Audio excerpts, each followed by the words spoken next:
Open your web browser and type in PDB, or simply go to rcsb.org. Use the search bar at the top of the page. Type in the protein you're looking for and press enter.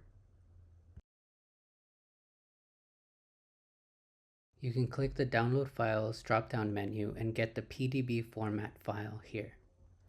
This file can be viewed in Chimera X, or we can go to the left of the page and see the structure online by clicking Structure.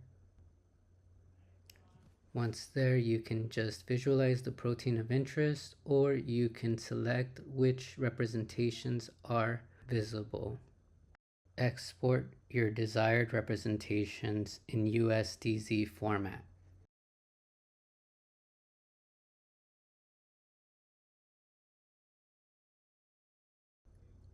I'm renaming the file simply to keep track of which representations are in which file.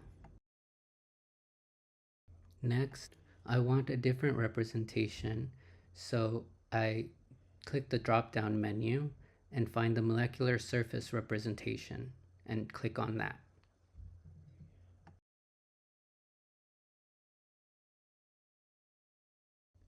I don't want this file to contain the cartoon representation, so I make sure to remove that.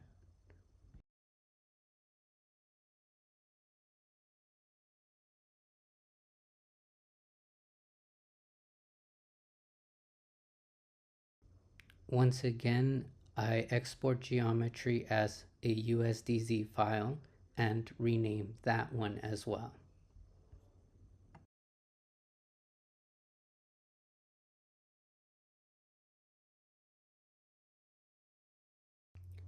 Launch Cinema 4D now.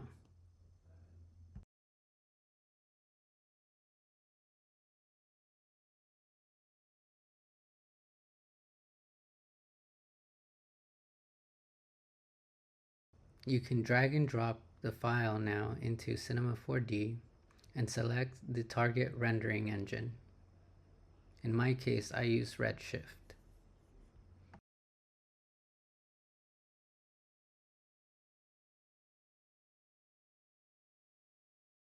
Next, your model is loaded with materials ready to be rendered using Redshift.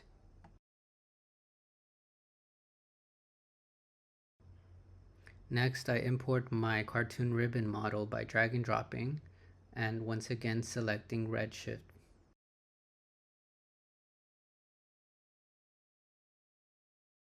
And a new file containing the cartoon ribbon model is created. I return to the first model and create a null. This null can contain all the meshes.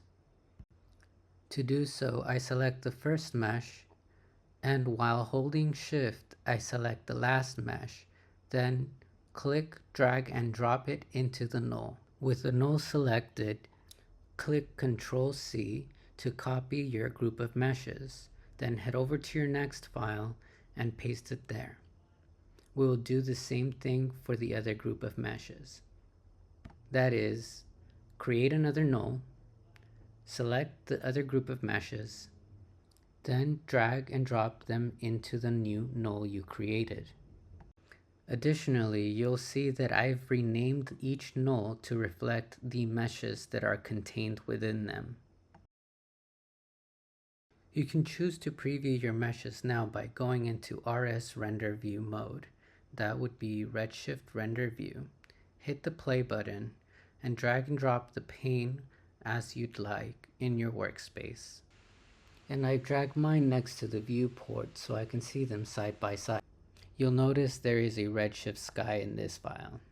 But let's return to what we were working on. Here I click and drag my mouse cursor to select and copy the nulls we created. These nulls contain all the meshes that we imported into Cinema 4D. I've pasted these meshes into a new file, and you can see that the meshes appear black. To fix that, we simply go into the render settings and change it back to Redshift. Our materials were first encoded as Redshift materials, therefore If we want to try using a physical render, we will have to reconfigure our materials. And this is done by simply going into the material and changing it to physical rather than a Redshift material. Now I am setting up the output folder for the renderings.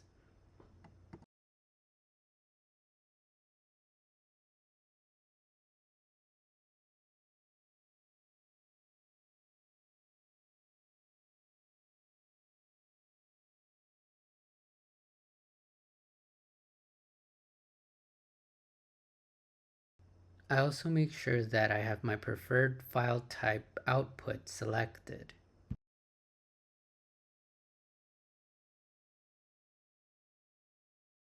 In the Redshift tab, you'll find the denoising settings, which you'll want to turn on, especially if you have NVIDIA optics, as this may improve rendering efficiency. Additionally, you can choose to enable Redshift post effects if you choose to fine-tune your final rendering. Now let's open up RS Render View once again, hit the play button to begin in progress rendering. This is different from bucket rendering in that it samples the entire image for as many samples as specified in your rendering sample limits. Follow along on my clicks to see how I hide meshes from render view and subsequently how I'm able to hide them from the viewport. Meanwhile, they are still exposed in the rendering. This enables you to selectively view meshes within the viewport and selectively render meshes in the end. You'll see that in the RS render view, the molecular structure is still complete because I've only opted to hide it from view in the viewport.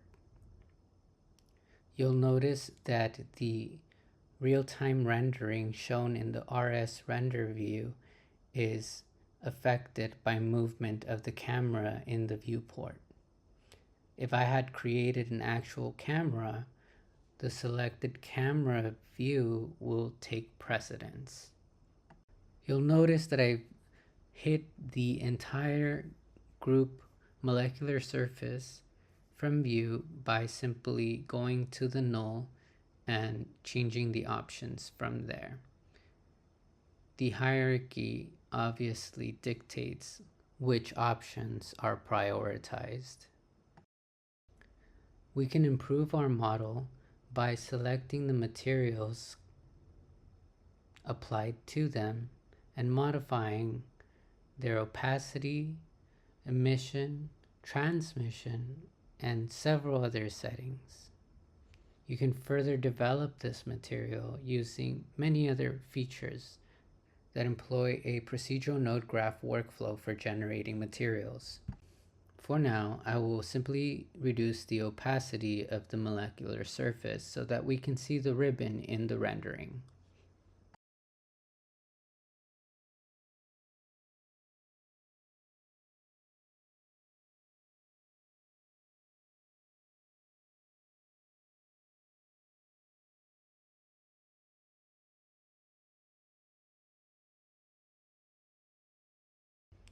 Now I've gone through each of the meshes contained within the molecular surface null and changed their material opacity.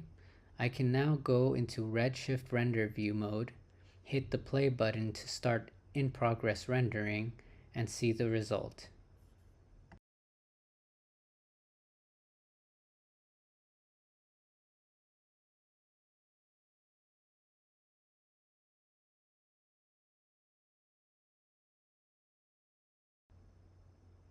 To see the result next to my viewport, I drag and drop the pane next to it.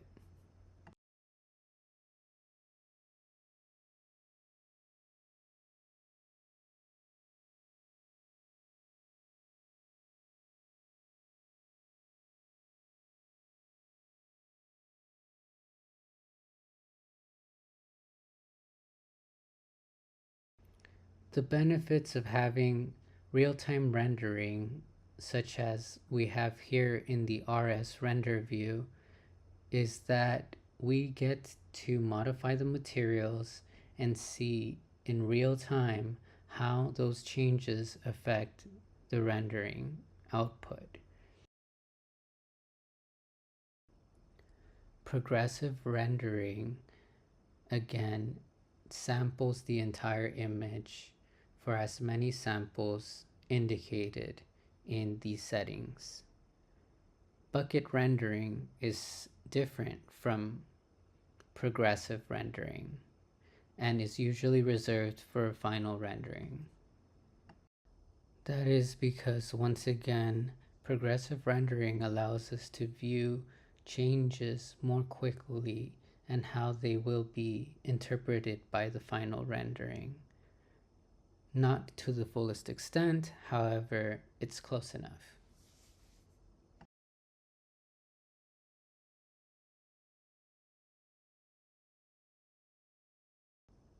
Here I've just enabled bucket rendering to demonstrate how vastly different this rendering process happens.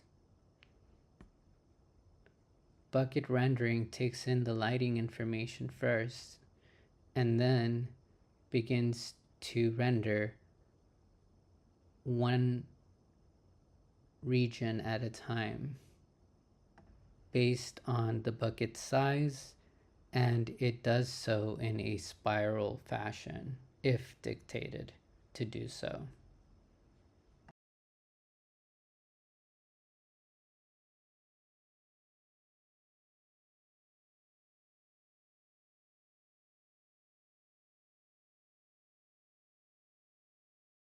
As you can see, it's still pre-processing the lighting in the image before it begins to finally render.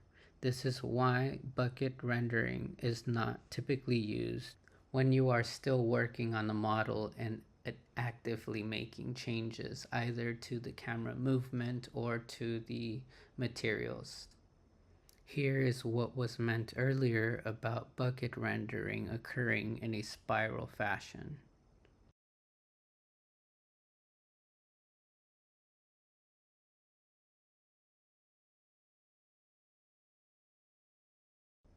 But let's go ahead and turn that off so we can continue working with our lighting, camera, materials, or any other thing we'd like to change.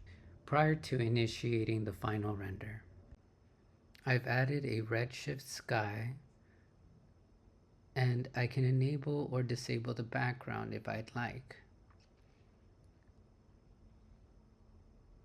More on that in a bit. As we add elements to our final rendering, you can see that the RS render view is already slowing down. However, it's still optimal for real-time visualization of our soon-to-be final rendering. I've already deselected background and reflection so that we can remove the sky from the background of our scene and from those reflections on our surfaces. We do not want the sky image to appear in those reflections, nor in the refraction that you just saw disappear.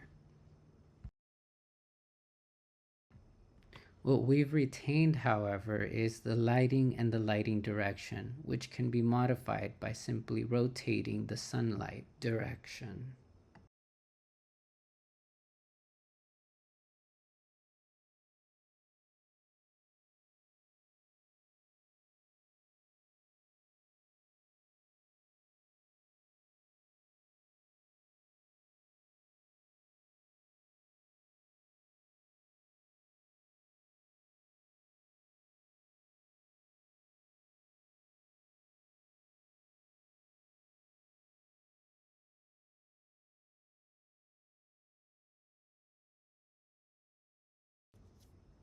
I'm happy with my scene now, so I'm going to create a camera.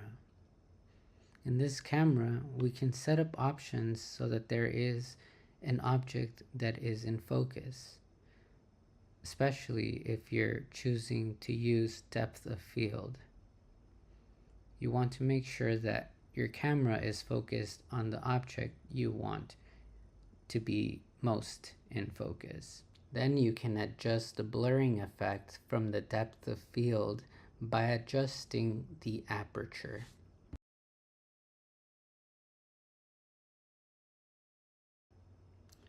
There are other cameras you can use, like the motion camera or a camera crane, but for now, we're just gonna stick to the standard camera. Here you can go into the render settings to set up a background image into your camera, as I have done here. It's quite faint and low in luminosity, but that's just how I wanted it. With our basic scene complete, now we can render to picture viewer. Rendering to picture viewer does employ bucket rendering if specified. This final rendering, once complete, will be found in the designated output folder, which we selected in our output render settings.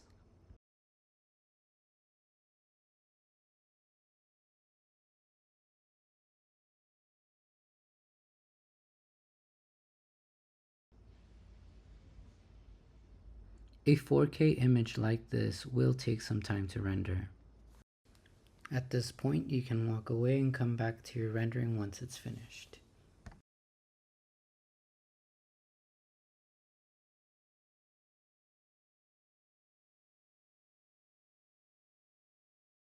Once again, you'll see that this method is employing bucket rendering and will proceed in a spiral fashion until complete.